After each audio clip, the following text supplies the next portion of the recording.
Olá, Radionauta. Vem comigo ficar bem informado, navegando pelo mundo da informação, com a primeira edição do programa Almoçando com Feijão, onde com espiritualidade você fica sabendo das notícias sobre Santa Catarina e as manchetes dos jornais. E vamos ao nosso toque de espiritualidade, que eu dedico aos aniversariantes de hoje, meus amigos, a Elisângela Rabelo, a Caroline Matos, a Tatiana Freitas Reus, a Josiane Feliciano, Danilo Pereira, Cláudia Nunes e João Batista Borges dos Santos. E a nossa dica é: não deixe que a calúnia o perturbe.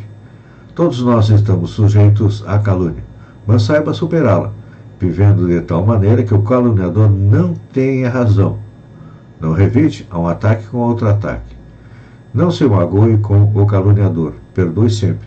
Viva de tal maneira que jamais o caluniador tenha razão. E vamos à nossa previsão do tempo. Hoje está mais frio. A previsão é que fique entre 9 e 18 graus centígrados, com nuvens e nevoeiros ao amanhecer e também no decorrer do dia.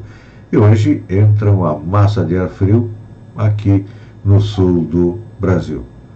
3 helicópteros da PM estariam sem levantar voo por falta de dinheiro. Eles estão parados por falta de combustível e o contrato suspenso. São os helicópteros de Lages, Joinville e também de Florianópolis.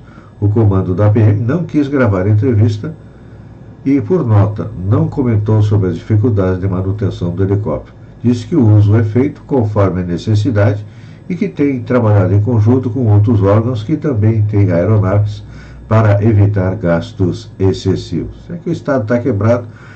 Alguns dias atrás já veio a notícia dos problemas dos helicópteros da PM, teria sido feito um contrato temporário e parece que não foi cumprido.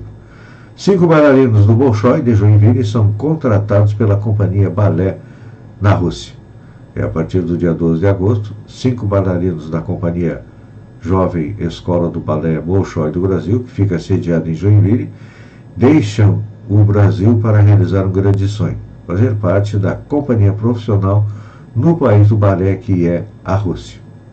Eles são Maite Nunes, Luana Godin, Marcos Iago, Gabriel Lopes e Sairon Alves, que participaram do concurso internacional de balé na cidade de Perm, na Rússia, e do 15º Russian Open Ballet, e surpreenderam pelas suas apresentações. Além de terem sido premiados, eles receberam a recompensa mais almejada por todos eles, que é um contrato profissional com o Balé Bolshoi.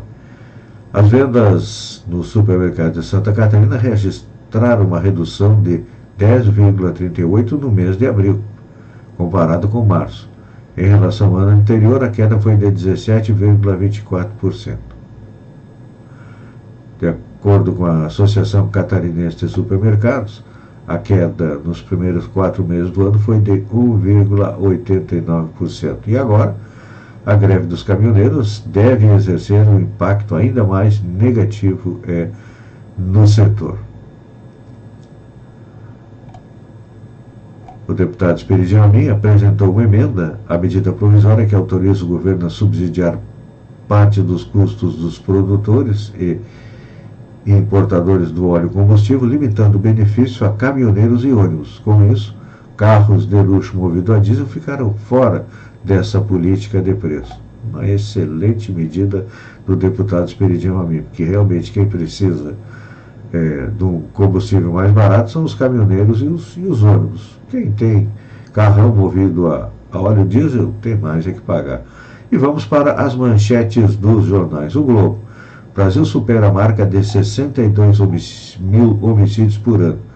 O Atlas da Violência, divulgado pelo Instituto de Pesquisa Econômica Aplicada, o IPEA, e pelo Fórum Brasileiro de Segurança Pública, mostra que em 2016, 62.517 mortes violentas aconteceram, atingindo o índice de 30,3 mortes por 100 mil habitantes, taxa 30 vezes maior do que na Europa. E os dados da pesquisa confirmam que a violência atinge com mais força os negros, e a taxa de homicídios entre negros e pardos cresceu 23% no mesmo período.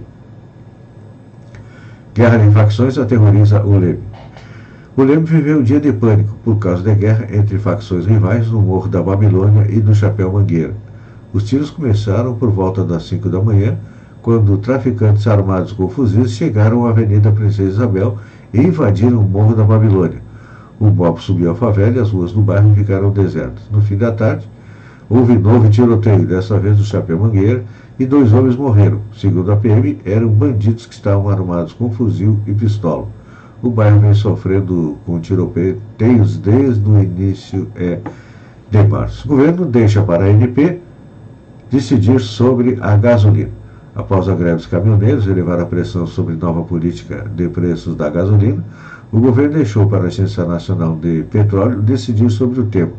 A agência abrirá consulta pública sobre a periodicidade dos reajustes e poderá regular até o mercado de distribuição. Nos últimos dias, o governo chegou a discutir mudança na tributação e o uso do pré-sal para reduzir os reajustes. Agora, decidiu afastar a discussão do Planalto. No estado de São Paulo, a manchete é: sob pressão do agronegócio, o governo reverá a tabela do frete. O governo recuou e vai rever a tabela dos fretes mínimos vai rever os preços mínimos para os fretes rodoviários. A tabela entrou em vigor em 30 de maio e era reivindicada pelos caminhoneiros em greve. A decisão de ontem foi tomada após pressão dos representantes do agronegócio. Eles dizem que a tabela eleva o custo do frete em até 150%. Antes, as negociações eram feitas caso a caso. Acho que os caminhoneiros tomaram na tarrasqueta mais uma vez. E agora vai voltar tudo para trás de novo. E com as incertezas da economia, o dólar vai a R$ 3,81. Ele subiu 1,85 e fechou a R$ 3,81, maior cotação desde 13 de abril de 2016. E olha que o governo interveio para segurar. Enquanto isso, deputados de São Paulo elevam teto de servidores para R$ 30 mil. Os deputados estaduais aprovaram ontem uma PEC que eleva o teto do funcionalismo do Estado a R$ 21 mil, que é o salário do governador, e 30 mil para os desembargadores do Tribunal de Justiça. A medida deve custar R$ 1 bilhão aos cofres públicos.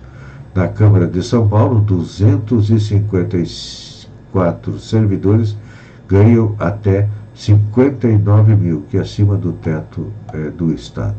Folha de São Paulo, a manchete principal era: governo que vai usar agências para intervir nos combustíveis. E, em primeira fala após prisão, Lula critica denuncismo. O ex-presidente Lula afirmou ontem à Justiça Federal que o país vive um momento de denuncismo e que está cansado de mentiras. Foi a primeira declaração pública do petista desde a sua prisão em abril. Ele é testemunha de defesa do ex-governador Sérgio Cabral em ação que apura propina na escolha do Rio como sede da Olimpíada de 2016.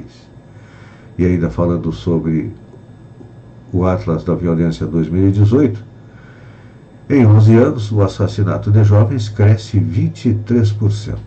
Os homicídios de jovens entre 15 e 29 anos no país subiram 23% de 2006 a 2016, conforme o Atlas da Violência 2018, publicado pelo IPEA e pelo Fórum Brasileiro da Segurança Pública. No último ano do levantamento, o número atingiu o pico da série histórica de 33.590 vítimas na faixa etária. Em 11 anos, foram 324.967 jovens assassinados. No Rio Grande do Norte, a alta foi de 382%, e outros 8 estados tiveram um aumento maior que 100%. No total, o Brasil registrou 30,3 assassinatos para cada 100 mil habitantes. Do Pará, a disputa entre facções leva a região metropolitana de Belém a ter um índice de 6 mortes violentas por dia. Eu pergunto, olha, o Exército interviu no Rio de Janeiro, por que não intervém em outros estados também? Querido radionauta, eu agradeço a você por ter estado comigo durante esse tempo. Fiquem com Deus e estaremos juntos na segunda edição do Almoçando com Feijão. Um beijo no coração e até lá, então.